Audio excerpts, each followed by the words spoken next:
Boa noite, nós estamos de volta com a nossa hora marcada nesta quinta-feira. E o nosso assunto hoje é delicado, vai dar uma boa discussão, porque ele está perto de todos nós, que é o problema dos jovens e ligações com substâncias alucinógenas ou álcool, as drogas, afinal. Nós vamos conversar em duas pontas. Uma com a Luciene Carvalho, ela é poeta, escritora, tem mais de 10 livros, entre eles o último, né? O Insânia. Isso. É o último, que trata de internações em instituições psiquiátricas. E vamos conversar na outra ponta, numa outra abordagem do mesmo problema, com Anderson Michel Mendonça. Ele é conselheiro terapêutico formado pela Federação Brasileira das Comunidades Terapêuticas e proprietário da comunidade terapêutica Valor da Vida, em Cuiabá, né? E atua há 8 anos com prevenção, ministrando palestras e no tratamento de dependentes químicos e alcoólatras. Tanto para a Luciene como para o Anderson, vocês estão em pontos uma abordagem diferente dessa mesma questão, né? Eu queria perguntar a cada um, começando pela Luciene, afinal, a gente fala tanto em droga, e cada um tem na cabeça uma informação e uma impressão. O que é a porcaria da tal da droga que se fala tanto? Eu nunca vi nenhum cigarro, nenhum cachimbo bater na porta de ninguém. Eu nunca vi nenhuma garrafa procurar a boca, Onofre. Eu acredito, na verdade, que a abordagem já começa equivocada nesse viés. A questão não é a droga, a questão é a dependência química. É a compreensão de que existe um fenômeno que é uma doença. É uma doença classificada pela Organização Mundial da Saúde, que são portadores, alguns indivíduos são portadores dessa doença e tem uma inabilidade comportamental, psicocomportamental e uma inabilidade de lidar com os aspectos da vida, que leva essas pessoas a procurar a droga como escape. Eu acredito que o erro essencial começa quando a gente dá mais ênfase para a droga, que é a ponta do iceberg da dependência química ou adicção. O problema, então, é a dependência. É o pós. Ou a razão que levou até. É o moto. É o que move o indivíduo a buscar a droga. Porque a droga não tem perna. Não é a droga que procura o indivíduo. É o indivíduo que inábil para lidar com a vida, da maneira como a vida se coloca, social, familiar, existencialmente, é que busca na droga um anestésico. Então a questão não é a droga, é o indivíduo. Eu queria perguntar, então, repetir a mesma pergunta para o Valdir. Desculpa, Anderson, desculpa aqui, Valdir. Anderson, desculpe. Anderson, na sua visão, a droga? Olha, a droga nada mais é que uma substância. Ela está lá no lugar dela, manuseada por algumas pessoas que se aproveitam dessa situação para fazer mercado, né, capital, e o indivíduo, que não importa o porquê, ou importa muito, vai lá e utiliza aquilo como uma válvula de escape dentro da sociedade, né? A questão assim não é por que foi lá usar. Se a gente perder tempo em saber o porquê que foi lá usar, não tem como saber a questão do porquê, justamente por se tratar de uma doença multifatorial. Não existe um fator apenas, são vários fatores que vão levar a consequência. Você considera como uma doença? A Luciene falou que é uma doença tipificada pela Organização Mundial da Saúde, né? Não, eu não considero, eu tenho certeza. Assim, a Organização Mundial da Saúde classifica a dependência química como doença. Ela classifica a dependência química, né? Como seja doença. De qualquer coisa, seja de doença ou de um medicamento para dormir. Exatamente. Dependência química. Qualquer substância que altere o humor, a mente de qualquer pessoa. Então, você trabalha lá na ponta, lidando com... Vamos falar um pouquinho... Você tem uma casa que é o valor... É uma comunidade, né? Comunidade terapêutica, chama Valor da Vida. Isso. Fica aqui em Cuiabá. Você me disse que lá na Avenida Antártica, ali no Sucuri, né? Bairro Sucuri. Lá você atende homens e mulheres. Homens e mulheres. Separadamente. Separados. Você tem, são 15, você me disse a quantidade de pessoas? Mulheres hoje eu estou com 19 e na masculina estamos com 24. 24 é a capacidade deles, da instituição. E aí se classifica como dependentes? Dependentes. Quem chega à fase de internar em uma comunidade terapêutica ou dentro de qualquer outra instituição é classificado como um dependente químico, até porque ele passa por uma triagem, né? Uma triagem terapêutica para identificar aonde que ele está ali naquela escala. Você tem álcool e drogas químicas? Álcool e outras drogas. O álcool também está lá? O álcool é uma droga, por incrível que pareça, uma das mais difíceis de se tratar. O alcoólatra. Bom, tanto você como o Luciane concordam num ponto que o indivíduo chega lá porque é uma válvula de escape para alguma encrenca na vida. Alguma dificuldade de relacionamento, ou de posicionamento talvez, né? O que pressiona a pessoa, Luciana, na sua visão, a precisar de uma ferramenta adicional, que no caso seria uma coisa que o leva a uma dependência? Eu não tenho a menor ideia do que leva. Eu sei que está levando muita gente. Isso que me espanta, né? É uma pandemia. A gente está vendo de todas as idades, esse mito de que os nossos jovens estão indo. Não são só os nossos jovens, as nossas crianças estão indo, as nossas mulheres estão também, indo, crianças, pais de família estão indo. E adultos. Pessoas, é impressionante o número de pessoas que com mais de 40, 45 anos estão se internando pela mesma droga que os jovens estão utilizando. Uhum. É impressionante. Os pais de famílias, assim, depois de uma separação, aconteceu algo na vida, estão indo se internar em consequência da mesma droga que os jovens estão utilizando. Que hoje a gente fala da pasta base de cocaína, o crack, né? Sim. Então, assim, não só jovens, adultos, os senhores, enfim. Homens e mulheres. Senhoras. É importante que se tire os estigmas. Ainda a discussão na sociedade, na mídia, está pautada em estereótipos. Na ausência do conhecimento interno. Por exemplo, Luciano. Uma vez drogado, sempre drogado. Os nossos jovens estão procurando a droga. A nossa sociedade está se inviabilizando e buscando droga. Né? Existe uma necessidade de se entender como doença, porque a dependência química não faz parte necessariamente das manchetes das páginas policiais. E frequentemente está lá. O que está lá é um resultado de ponta, que é a violência. É a inabilidade de se tratar a dependência química, é a ineficiência das ferramentas de se tratar a dependência química, que se trata de uma doença que atinge o espiritual, atinge o físico, atinge o mental, e ela, além de ser fatal, ela é progressiva. E na medida em que ela é progressiva, o indivíduo que começa experimentando, ele cresce na necessidade, e isso é uma adicção. Você cria tolerância e precisa de quantidade cada vez maior daquela substância. E aquilo corrói seu caráter. E você começa a fazer coisas inimagináveis para usar a droga. Na medida em que seu corpo se torna compulsivo, sua mente se torna obsessiva no uso. Depois do uso de determinadas substâncias, você não consegue parar de usar quando se é dependente. A galera que estava ali só experimentando já parou faz horas. O cara que pôs a primeira já está dormindo. Você quer mais? Mais.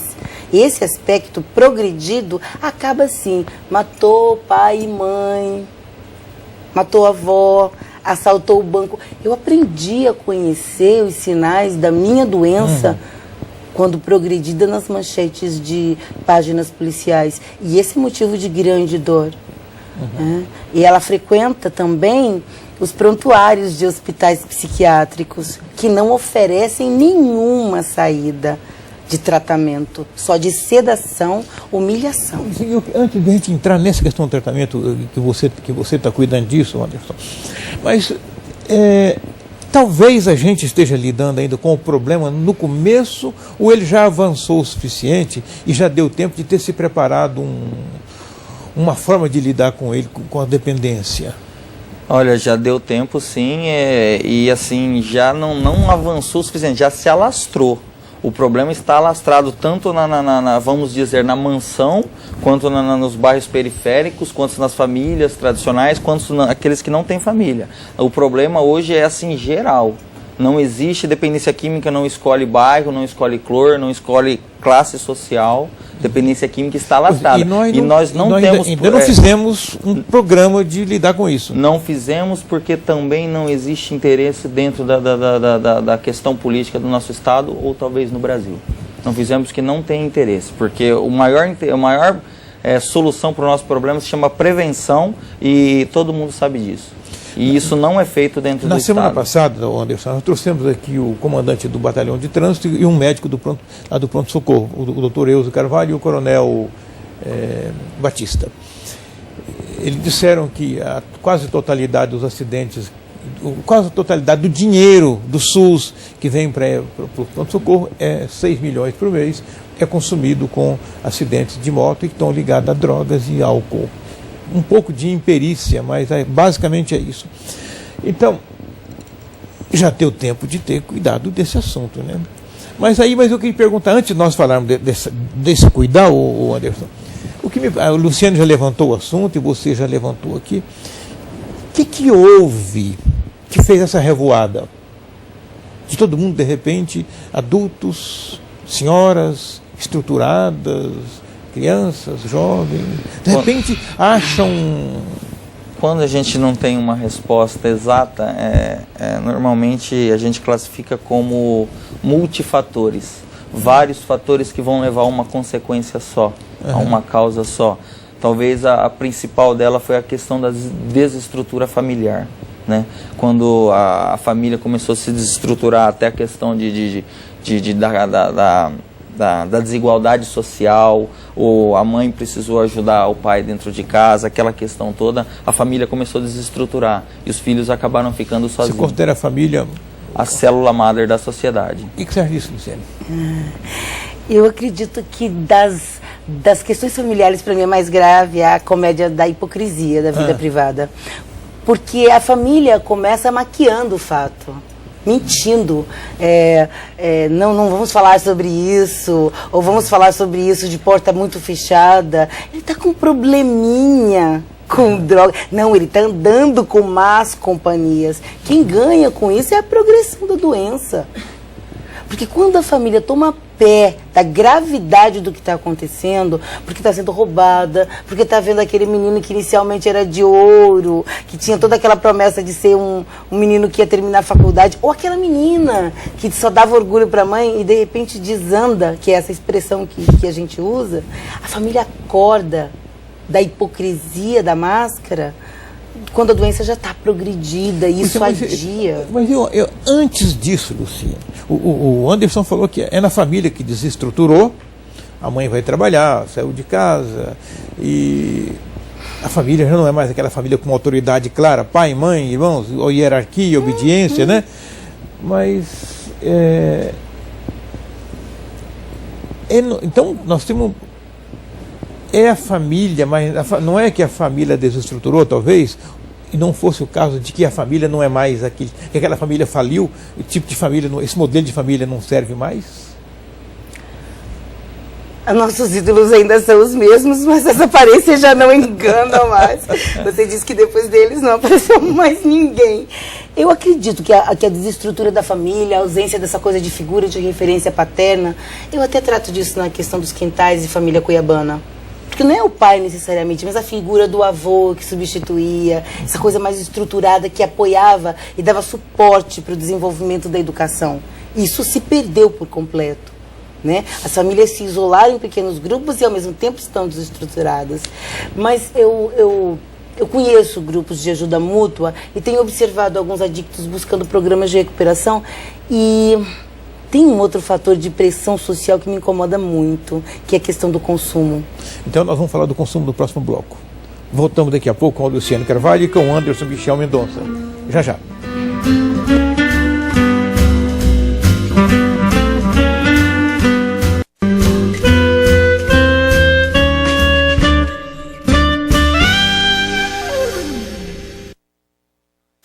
É mais barato para você levar mais. É assim no Atacado Modelo. É mais barato, é uma escolha inteligente. Mais variedade.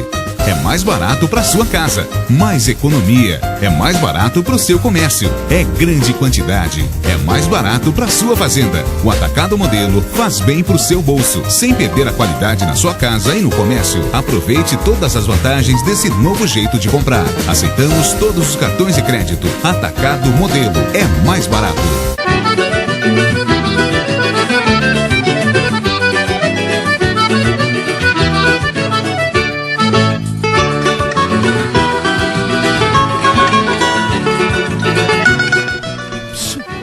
Demora pouco, só passei para avisar que eu continuo aqui na TV Estrela, canal 17, Rede Cultura, de terça a sexta-feira, de manhã 11 horas, colada com Tia Neves, e de noite 10h30, grudadinha com o professor Haroldo Arruda.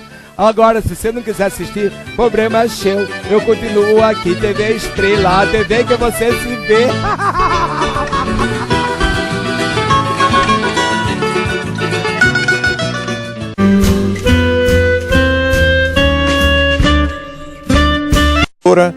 E o seu último livro é Insânia e trata do problema das drogas.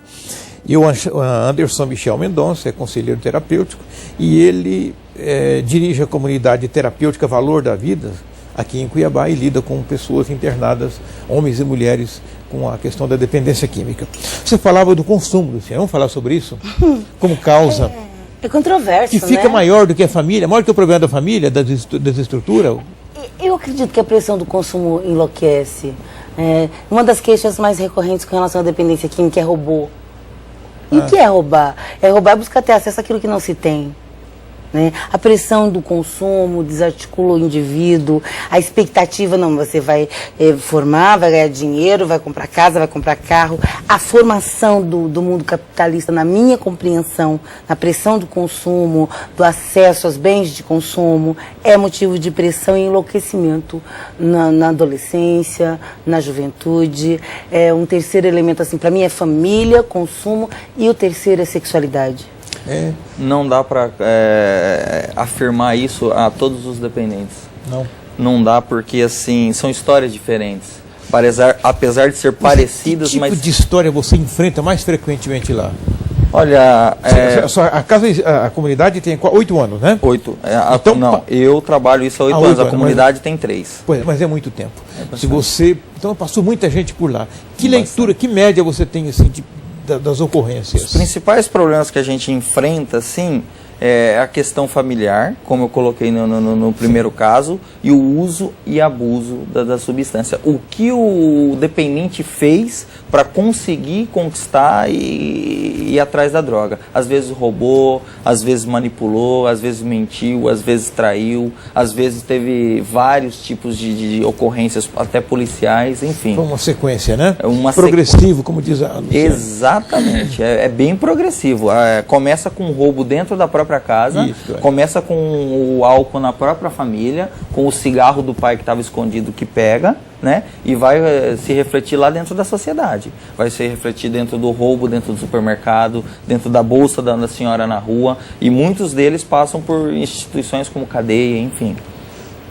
E quem é que leva ele lá? Lá é uma instituição privada, né? A família que leva, ou ele procura individualmente por conta própria? A maioria das vezes a família que leva. Ele, apesar de fazer o que fez com a família, com ele próprio, a primeira pessoa que ele procura ajuda é a família. Ou, às vezes, uma pessoa dos grupos de auto ou mútua ajuda, né? Psicólogo talvez também pode ajudar. Mas na maioria dos casos é a família que leva. Você falou família, consumo e sexualidade. Onde é que entra a sexualidade nesse problema que leva à dependência química? Não é aleatória a posição, a gente está observando as pessoas que estão buscando programas de recuperação e se ouve. Comumente, quando a gente fala assim, os nossos jovens estão procurando droga, o que é a juventude? É aquele momento que se passa pela puberdade, pela adolescência e se toma também contato com relação à sexualidade, expectativa de desempenho. O homem tem que ser super, a mulher tem que ser sexy. A questão do papel, a questão da inferioridade. Hoje tem que ser, né? Cepa do mulherão, tranto de coxa. E tem que ter desempenho, tem que ser sexy, tem que ser atraente. A questão do desempenho, quando a sexualidade passa a ser um fator determinante, também é um outro viés de pressão. Eu observo o quanto que desconfigura o indivíduo, a sensação de que não vai dar conta de comprar tudo que lhe chama para ser comprado, de adquirir todos os bens, de desempenhar. Essa competitividade na sexualidade também resulta um pouco no consumo. Eu não vou conquistar se eu não tiver um telefone assim, uma roupa assim. Não é só isso, Onofre. O que eu quero é que você perceba. E a menina tímida? Ela não chega, ela não tem roupinha, mas ela, um dia, por relacionamento, infelizmente, mulher, ela vai na droga por relacionamento, aquele namorado que levou no show de rock, para se sentir adequada, ela experimenta. E aí a menina que usava a roupinha começa a chegar estranha, começa a mudar os acessórios. E por quê? Não é só porque ela gostava do cara, é porque a sociedade abre porta para ela passar nesse mundo mais Isso é um sinal de uso de droga. Mudança completa de comportamento. A pessoa chega... Fala um pouco sobre isso.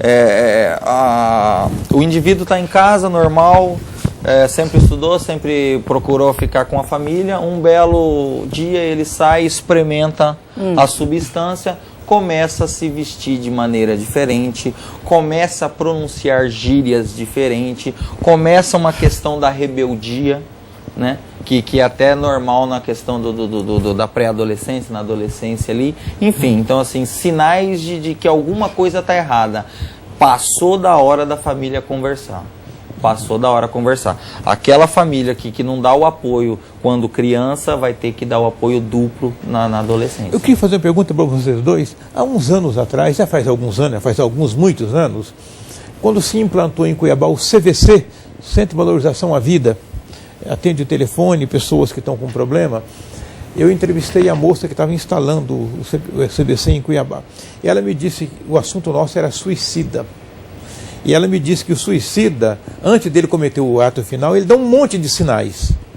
Ele só suicida depois, com o grito final, já que ninguém me ouviu, eu tentei avisar, ninguém me ouviu, tentei me comunicar e agora eu vou embora. E vai.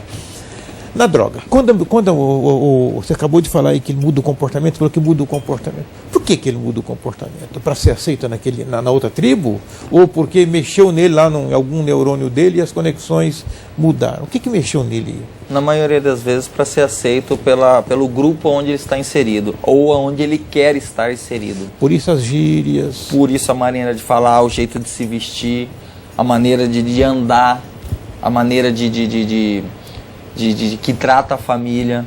Assim, antes da droga, normalmente a gente tem uma terapia muito importante chamada Quarto Passo, lá onde o indivíduo escreve toda a sua vida, né? E depois ele vai falar dessa vida assim. E eu tive a oportunidade de fazer muitos quintos passos, escutar a vida dessas pessoas. Normalmente é para chamar atenção. Normalmente é para chamar atenção. Olha, eu tô aqui. Tem aquela questão do irmão mais velho, do irmão mais novo. A comparação, né? Competição. Né? Tem o namoradinho, aquele que todo mundo quer e nunca foi visto. Então, assim, é muita competição. Às vezes, o dependente químico, muitas vezes, quer ser visto. E, às vezes, não consegue, encontra na droga uma válvula de escape. E aí, Luciane? Para mim, homem é para se inserir. É para se inserir no grupo, para andar com a turma, para ser aceito. Mulher é para ser amada. Vamos de novo. O homem... é isso aí que eu falei mesmo. O homem é para se inserir. O homem é para se inserir no grupo. Mulher é por causa daquele cara. O relacionamento. Ela não vai sozinha para andar com o bando, na grande maioria das vezes. Invariavelmente, eu estou falando da minha experiência pessoal e das ouvidas. A mulher conta assim, então... eu amo ele. Eu amo ele, definitivo. Por conta disso... Não, ele é do meio, ele é usuário. Ele é legal, né? Não, ele é gostoso. Ele não ia olhar pra mim, mas se eu não usar, ele não fica comigo. Então, a motivação, pra mim, da mulher é relacional. Do homem é grupalização. Inserção, é ser aceito. Lá nos seus diagnósticos lá, você constata isso? Em alguns casos, sim. Não dá para generalizar. Dependência química nunca dá para generalizar tudo. Não tem como. É muito amplo. É muito amplo. Para gente que está aqui é leigo, e eu não tive nenhuma proximidade com esse tema na vida prática, mas soa estranho para gente que as mulheres estejam... A gente tem as mulheres como mais centradas do que os homens, né? Normalmente são mais centradas. Ela não busca tanto a aventura, né? E o que leva as meninas, as mulheres, seja da idade mais avançada ou as meninas? Olha, a Luciano falou que é uma questão de 8 a 7 anos atrás, era a maioria massacrante homens que se internavam em questão de drogas, em comunidades terapêuticas ou em clínicas. Até porque a mulher tem aquela questão da família proteger, esconder. A família, a mulher, ela é mais sutil, ela é mais delicada. Hoje em dia isso está mudando. Se a gente andar pelos bairros periféricos ou pelas baladas de Cuiabá, pela noite cuiabana, a gente vai perceber que mulheres e homens se igualam na questão da bebida, da droga, do álcool. Na ousadia, né? Na ousadia. Então, assim, até porque a mulher se emancipou de uma maneira muito grande dentro do contexto mundial, né? Então, assim, hoje a mulher se equipara ao homem, se iguala. E aí, Luciano? Tanto nessas questões quando ela se equipara, além de tudo, ainda entra a competitividade. Pelo amor de Deus, eu fui doida década de 90 inteira. Eu me droguei barbaramente. Eu fui louca, né? Eu fui internada em um hospital psiquiátrico porque a droga me levou... Pois é, e qual era a sua motivação? O que te levava? Eu procurei droga por relacionamento, por adequação, por ser aceita, casamento de classe social diferente. Eu tive um casamento com alguém de uma classe social bem distante da minha e eu queria ser aceita naquele grupo. E claramente porque eu sou doente. É penoso para alguém ter que admitir que não é porque gosta, não é porque quer aparecer. Isso já ficou lá atrás faz tempo. É só uma justificativa então, não é uma doença pré-existente, é uma doença que você adquiriu. Não sei se antes da... Porque quando eu observo, nessa ferramenta que uma dessas citou, o quarto passo, eu observo comportamentos adictivos, comportamentos que possam ser considerados... Porque é muito... Obsessivo e compulsivo. Traduz vontade de aparecer. Obsessivo e compulsivo. Normalmente, comida, sexo... compra, consumismo, a necessidade de ser aceito, de se sentir menor, chamar atenção. Chamar atenção, é isso. Compulsão e obsessão. Onde existe uma compulsão e obsessão, está estabelecida uma patologia. Obsessão é quando você pensa em meios e maneiras de adquirir aquilo que você quer. Atenção, comida, sexo, obsessão é pensar, é o aspecto mental. Compulsão é físico. É o seu corpo querer mais daquilo. É uma alergia às avessas. Você quer mais daquilo que te destrói. Seja no comportamento ou em substância. E normalmente é aquilo que me dá prazer. É aquilo que vai dar prazer pro indivíduo. No nível imediato. Aí nós estamos entrando numa questão de psicanálise, né? Não, como claro. É que você fica, não é você se põe contra si mesmo, né? Não é só uma questão assim tão abstrata. Eu estou falando de comida. No meu caso, eu percebo o comportamento compulsivo, obsessivo com relação à comida desde que eu tinha 6 anos de idade, desnecessariamente. Eu venho daquela família de pai baiano, mãe cuiabana, que a comida era farta, que a banana não era de caixa, era de penca, que o arroz não era de quilo, era de saco. Então vai procurar roubar comida na geladeira aos 6 anos, por quê? Não teria necessidade. Não teria necessidade. Não teria necessidade. Um terapeuta falou pra mim que eu declamei aos 2 anos e meio no palco do Centro Espírita da minha mãe porque eu queria chamar a atenção da minha mãe, não porque eu era talentosa.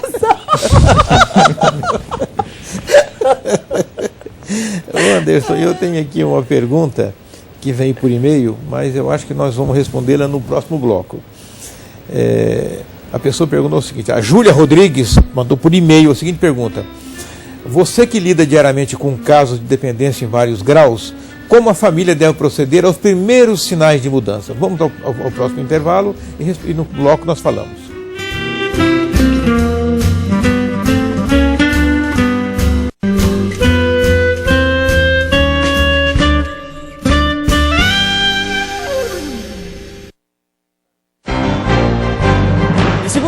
volta a partir das 18h10, com reprise às 23 horas. Eu te espero no programa Notícias e Negócios. Aqui você tem política, economia, tecnologia, saúde, tudo que acontece nas cidades com uma linguagem objetiva e informal. E melhor, com a sua participação ao vivo. Programa Notícias e Negócios é aqui na TV Estrela Canal 17, a TV que faz a diferença na cultura regional.